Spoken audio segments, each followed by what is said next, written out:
Hey, this is Dave Zirin from Edge of Sports TV, only on the Real News Network. And I'm thrilled to be speaking to Axel Persson right here in Olympic Paris. Axel Persson is a rank and file labor leader with the Railway Workers Union. Axel, thank you so much for joining us.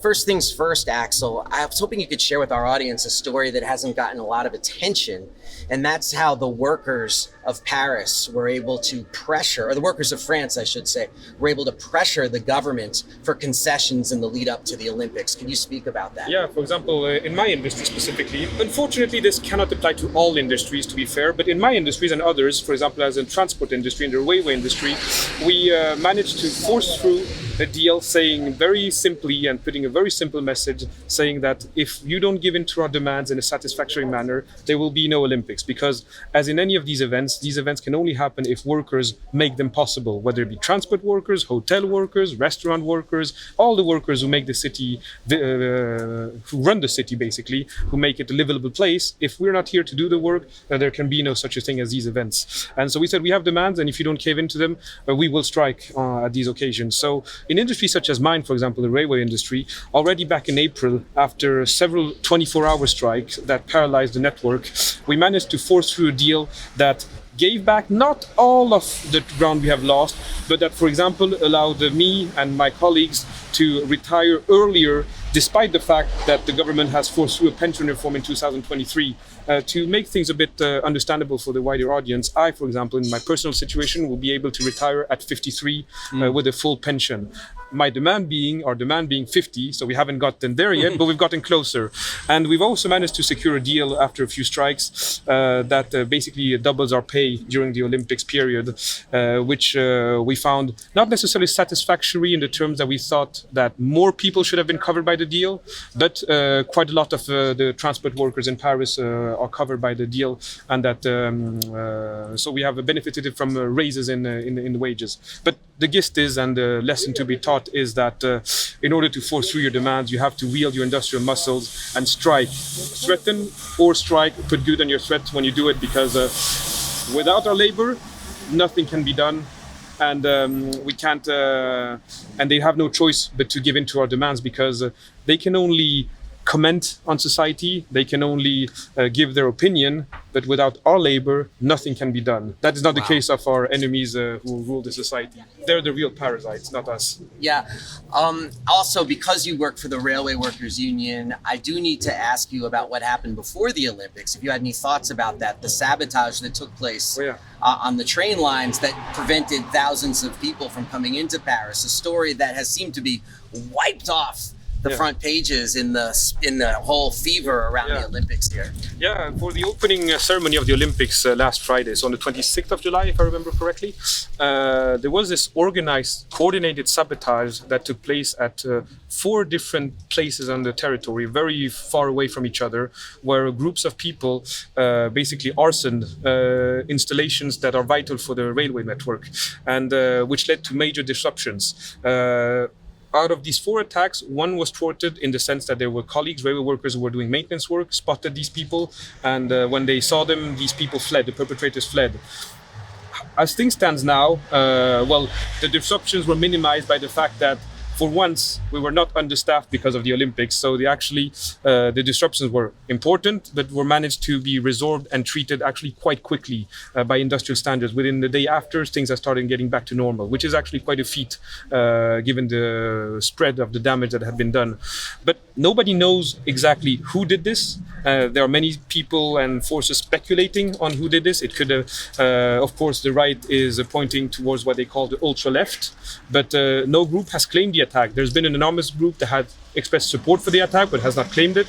It can very well be a foreign power given the current geopolitical situations with rivalries between the different powers, and Russia with the war in Ukraine, and France standing with NATO countries and against Russia. It could be a foreign interference, destabilization, or it can be any other reason. Nobody knows for now. The inquiry hasn't yielded results yet, but maybe it will at one point. But for now, unfortunately, nobody knows who and why they did it. Now we're here at Père Lachaise Cemetery, famous place here in Paris, and we're just steps away from the wall of the Communards. Yes. And I'm asking all of that because At the Olympic opening ceremonies, they paid tribute to someone named Louise Michelle, but they didn't exactly give a lot of context to who Louise Michelle was.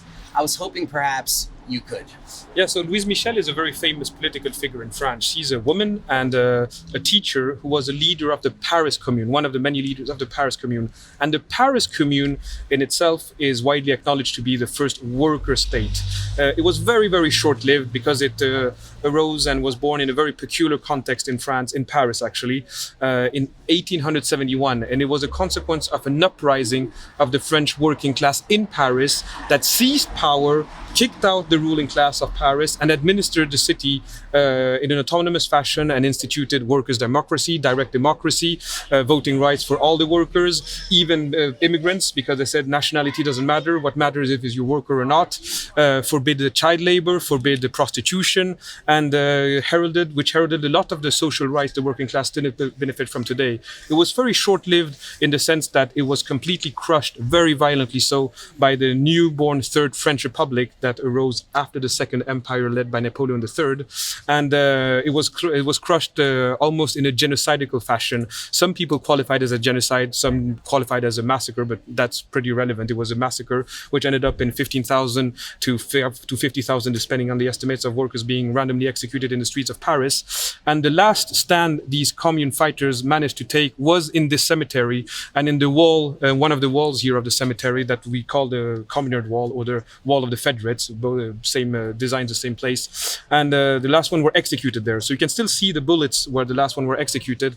And since then, it has become acknowledged that this part of the cemetery more or less belongs and is administered by the radical labor movement. So mainly the CGT trade union, of which I am a member and representative of, but also the French Communist Party, given the very importance and weight and influence it had in the working class. So that's where not all, but many of the heroes of the French working class are buried, or where monuments paying tribute to their memory and to their fight, their legacy, are here. Not all of them, but quite a lot of them. So history is gazing upon you when you walk through these areas.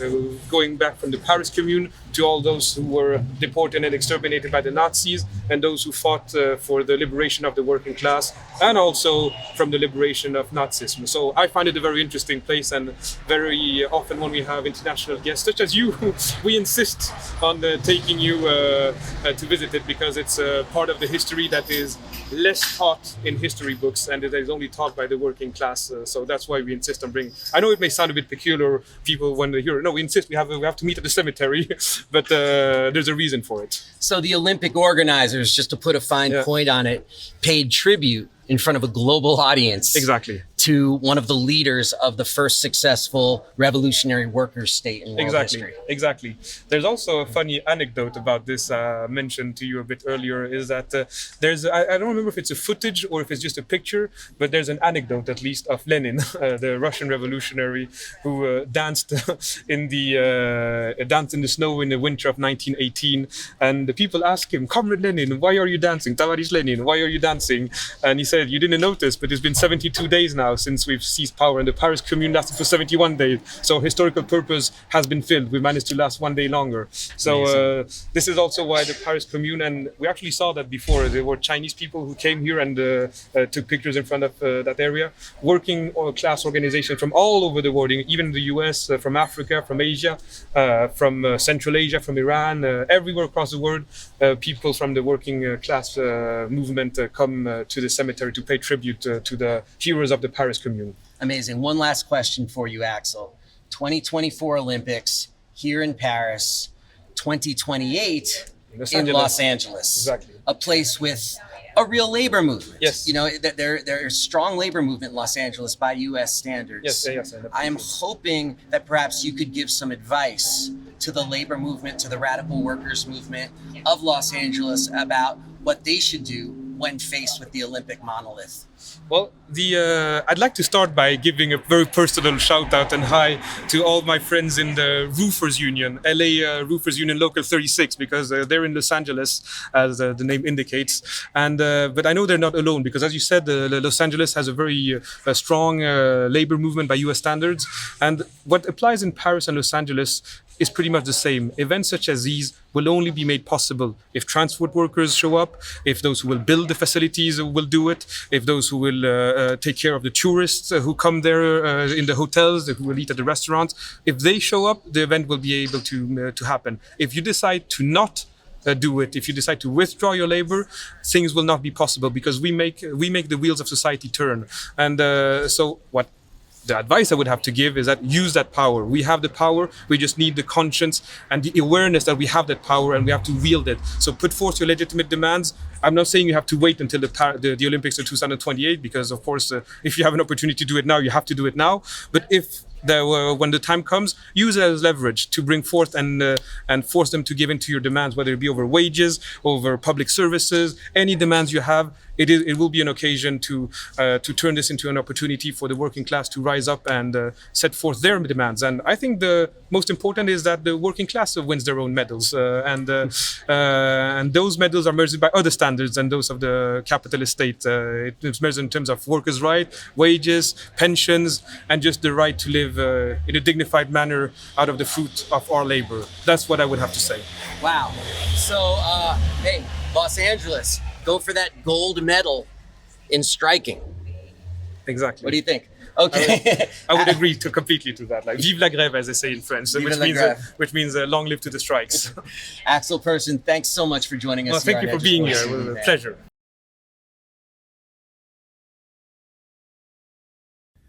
Thank you so much for watching the Real News Network, where we lift up the voices, stories, and struggles that you care about most. And we need your help to keep doing this work. So please, tap your screen now, subscribe, and donate to the Real News Network. Solidarity forever.